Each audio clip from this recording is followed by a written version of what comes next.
Moikka moi! Tervetuloa katsomaan mun tyyliä tehdä kerrosrivinoususukat. Videon tarkoituksena on ehkä sulle jotain vinkkiä, miten semmoset tehdään, jos oot joskus miettinyt, että haluaisit semmoset tehdä. Mutta mä oon valinnut langaksi 7 veljestä. Nenä pois. 7 veljestä lanka, musta ja valkoinen. Värit voit valita ihan just ne, mitä mieleen juolahtaa. Eli ei mitään väliä millä värillä teet, vain mielikuvitus on tässä rajana.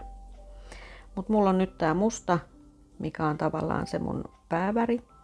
Ja valkoisella mä teen ne kerrosrivinousut. Silmukkamäärä pitää olla 4 jaollinen. Mä oon tässä nyt luonut 56 silmukkaa ja 14 silmukkaa puikolla.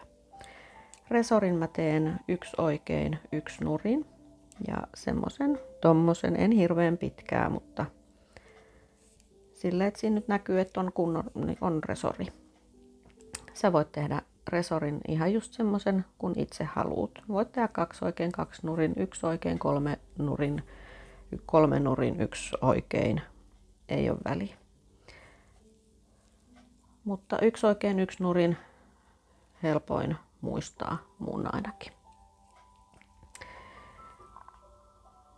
Mut hei, lähdetään tekemään. Ja tässä kohtaa sä voit laittaa vaikka paussille ja kun resori on valmis, niin jatketaan.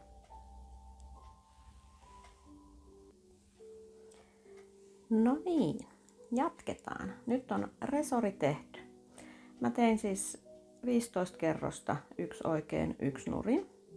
Sen jälkeen mä tein vielä 3 kerrosta mustalla oikeaa. Jotta tuosta värivaihtokohdasta tulisi semmonen vähän hillitympi, niin mä tein mustalla 3, 1 valkoinen, 3 mustaa, 1 valkoinen, 3 mustaa. Eli sekin 4 jaollinen. Ja niitä mä tein 2 kerrosta, jonka jälkeen mä rupesin tekemään 1 musta ja 3 oikeeta, 1 musta, 3 oikeeta. Sitäkin tein 2 kerrosta. Ja nyt mä alan tekemään sitäkin kerrosrivinousua. Ja jotta mä saan sen kerrosrivinousun tällä valkoisella, niin mulla täytyy olla viimeinen kerros tehty sillä valkoisella. Eli sillä värillä, millä haluat sen kerrosrivinousun tulevan. Mulla on tässä aikaisemmin tehty tämmönen ruskea ja kirjava. Tässä on ruskealla resori ja ruskealla jatkuu nämä kerrosrivinousut. Niin mä oon täällä tehnyt 1 kerroksen tuolla kirjavalla, mutta sit mä oon tehnyt vielä 1 kerroksen ruskealla, ja jonka jälkeen mä oon aloittanut kerrosrivinousua. Ja näin se viimeinen ruskea kerros määrittelee sen, millä värillä tämä kerrosrivinousu tulee. Mutta nyt kun mä teen toisinpäin, että mä en halukkaan tällä mustalla, vaan valkoisella, niin viimeinen kerros valkoisella. Ja nyt kun se valkoinen kerros on tehty, niin mä otan mustan langan käyttöön. Ja tässä sukassa mä haluan, että se kerrosrivinousu tulee samaan kohtaan kuin tämä valkoisen, missä on tää 2. Eli se tulee tuohon 3. silmukkaan tällä aloituspuikolla. Eli nyt lähdetään mustalla tekemään. Ja tää on aina oikein. 2 oikein. Ja 3. silmukka nostetaan oikein. 3 oikein. Ja 4. nostetaan oikein. 3 oikein. Ja 4. nostetaan. Ja 3 oikein. Ja 4. nostetaan. 3 oikein ja nosto. Ja tätä tehdään koko kerros.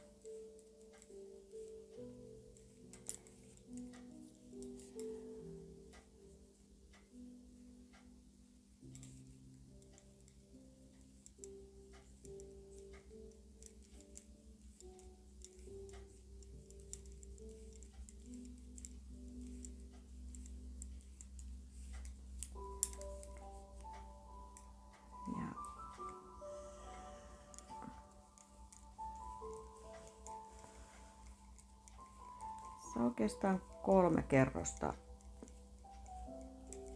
mitkä toistuu. Noin. Siinä oli ensimmäinen kerros. Eli täällä on joka 4. silmukka on valkoinen ja nostettu silmukka. Sitten jatketaan tällä mustalla. Tehdään toinen samanlainen kerros. Mutta tämän silmukan mä nostankin täältä takakautta. Ja takakautta nostan tämän. En oikein, vaan takakautta. Ja 3 mustaa ja valkoinen nousee takakautta. Näihin on montaa eri tyyliä. Toiset nostaa toisinpäin ja toiset toisinpäin. Anteeksi. Mutta se mikä sulle tuntuu, miten jos olet tehnyt töitä, missä nostetaan silmukoita, niin nostat sen silleen kun sä oot tottunut tekemään. Mutta muistat, että nostat koko työssä sitten samalla lailla jokaisen silmukan.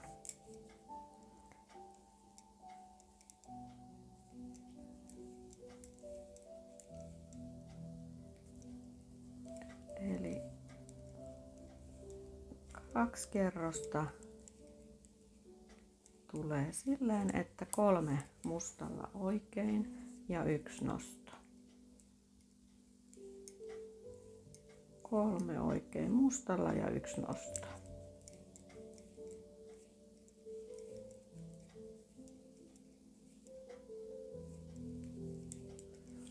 Noin. Nyt on toinen kerros tehty. Mutta jotta se jatkuu loogisesti, niin tähän väliin me tehdään valkoisella 1 kerros. Ja jotta me saadaan jatkumaan se sillä valkoisella tämä kerrosrivinousu, niin tämä valkoinen kerros tänne väliin aina täytyy tehdä. Ja tämä tehdään nyt silleen, että neulotaan kaikki. Myös tuo nostettu silmukka neulotaan. Ja senkin mä neulon nyt täältä takakautta. Eli 3 ja takakautta oikein. Ja oikein.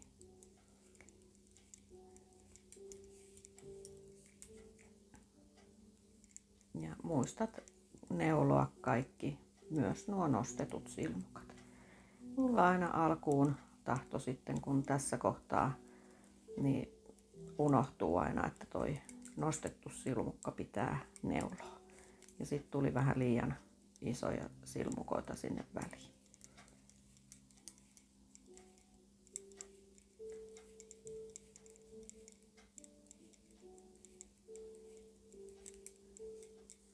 Ja vielä 1 puikko.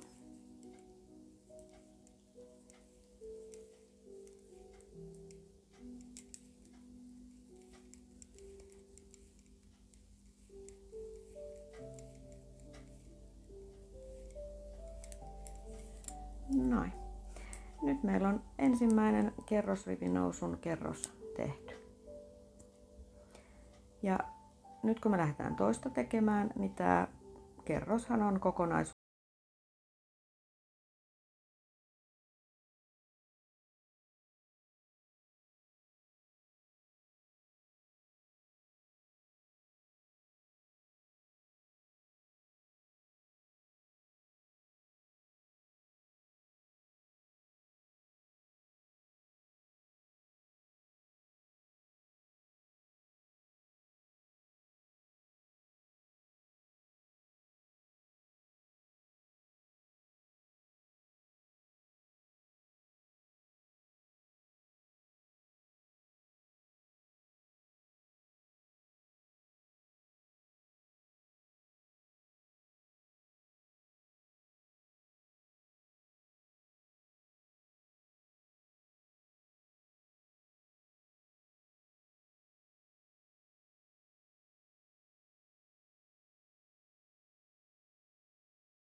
tällä lailla jatkuu sukka niin pitkäksi kuin haluat. Voit tehdä polvisukan tai puolipitkän sukan tai sitten vähän lyhyemmän sukan. Mutta tää on ihan kivan näköinen sukan varsi. Mä laitan nyt hetkeksi vielä tauolle ja teen tässä vähän matkaa, niin sit sä näet sen, että minkälaista tästä tulee sitten vähän pitemmällä matkalla. Mut nyt mä jatkan siis valkoisella, jotta mä saan sen valkoisen kerrosrivinousun tänne tehtyä sitten seuraavalla kerroksella.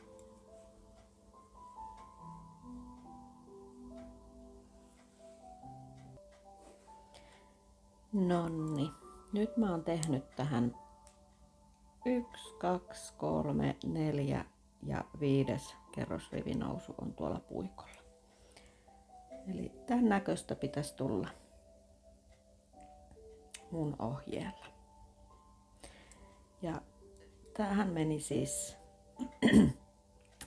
eli aina oikealla se kerros, mistä haluat lähteä tai millä värillä haluat lähteä tätä kerrosrivinousua tekemään. Sitten 2 kerrosta tuolla toisella värillä. 3 oikein, 1 nosto, 3 oikein, 1 nosto. Sitä 2 kerrosta ja sitten taas tällä kerrosrivinousuvärillä 1 kerros oikeeta. Ja tää värin vaihto, mä teen sen silleen, että toi edellinen väri menee tämän uuden värin alakautta. Niin silloin tosta vaihtokohdasta tulee tämmönen siisti. Eli näin. Mutta tehdään viimeinen kerta vielä 1 mallikerta. Eli nyt tai tämä kerrosrivinousuväri, eli tämä valkoinen, tehdään koko kerros oikeaa. Ja neulotaan myös nuo nostetut silmukat. Kaikki silmukat neulotaan oikein. Myös nostettu silmukka oikein.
Kerrosrivinousu värillä kaikki silmukat oikein. Ja näitä oikeita kerroksia tulee aina joka 3. kerros. Sitten me otetaan taas tuo musta ja sillä tehdään se 3 oikein ja nosto. 3 oikein nosto. 3 oikein nosto, 3 oikein nosto, 3 oikein nosto. Ja nyt näitä 3 kerrosta sä voit tehdä just niin paljon, kuinka pitkän sukan sä siitä haluat. Ja se, minkälaisen nilkan sä teet, niin sekin on vaan sun mielikuvitusrajana.